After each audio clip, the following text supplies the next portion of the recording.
Assalamualaikum warahmatullahi wabarakatuh. Bismillah, walhamdulillah, wassalatu wassalamu ala rasulillah wa ala alihi wa ashabihi wa mawalah, amma ba'd. Para penuntut ilmu dimanapun Anda berada, pada kesempatan yang baik ini, marilah kita belajar tentang bahaya iman di zaman modern hari ini. Sebelumnya saya ingin menyampaikan doa untuk sahabatku semua dimanapun Anda berada, para pencari ilmu. Mudah-mudahan kita selalu diberikan iman Islam, kesehatan, taufik, hidayah dari Allah Subhanahu wa Ta'ala. Amin ya Rabbal Alamin. Salah seorang ulama yang bernama Abul Hasan Ali An-Nadwi pernah menyatakan bahwa tantangan ujian iman di zaman modern ini luar biasa, yang belum pernah dirasakan oleh umat sebelum kita.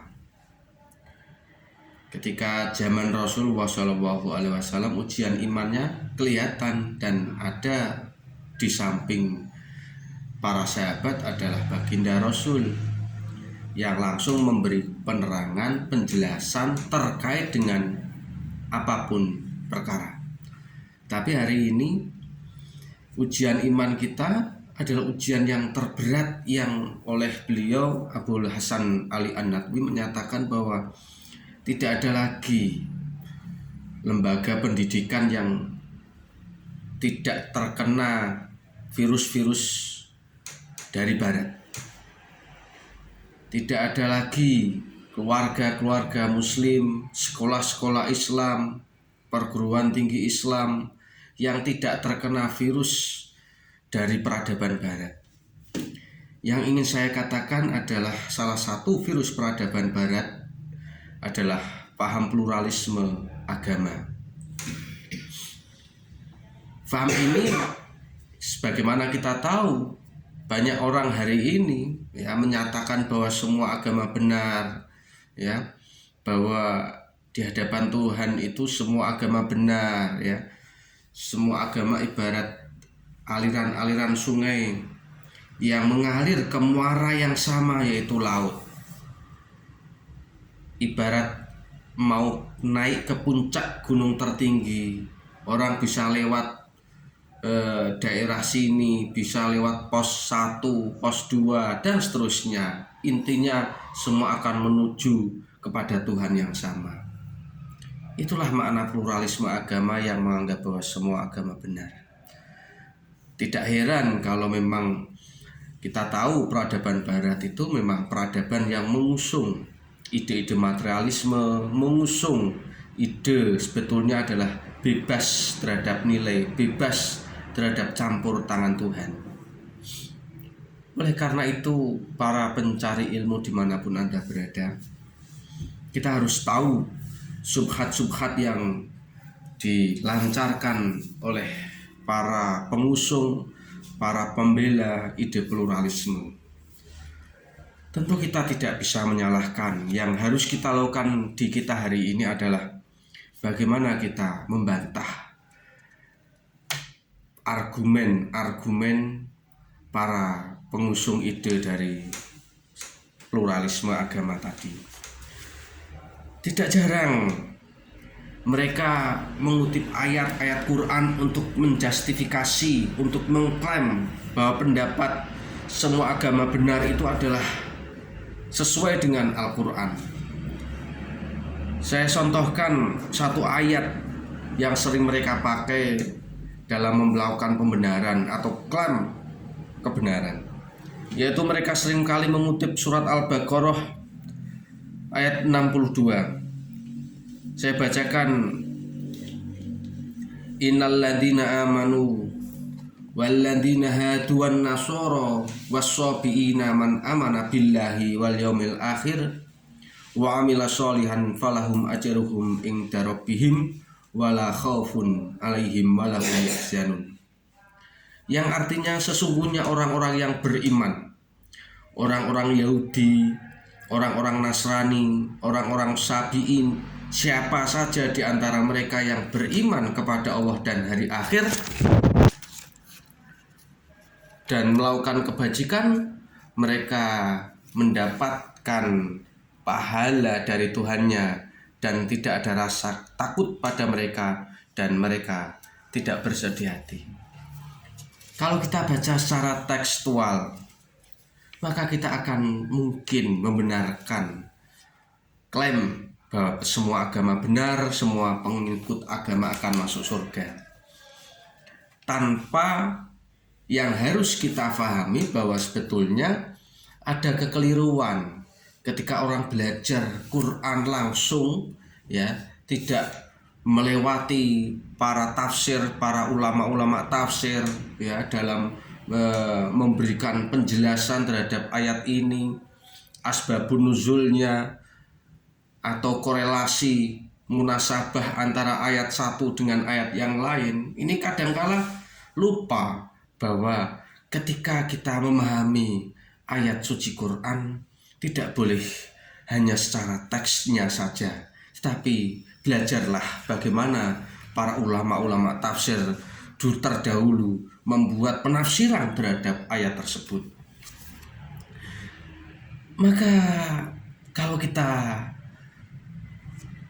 paham atau hanya membaca teks surat Al-Baqarah ayat 62 tadi, maka kita akan menjadi bingung akan kontradiksi yang terjadi. Misalnya kalau kita baca di ayat yang lain surat Ali Imran ayat 85 yang artinya dan barang siapa mencari agama selain Islam, dia tidak akan diterima dan di akhirat dia termasuk orang-orang yang rugi. Di ayat 19 dalam surat yang sama, sesungguhnya agama di sisi Allah adalah Islam. Ini kalau kita benturkan secara teks, maka akan terjadi kontradiksi di antara surat Al-Baqarah ayat 62 yang tadi saya bacakan dengan surat Ali Imran ayat 19 dan ayat 85.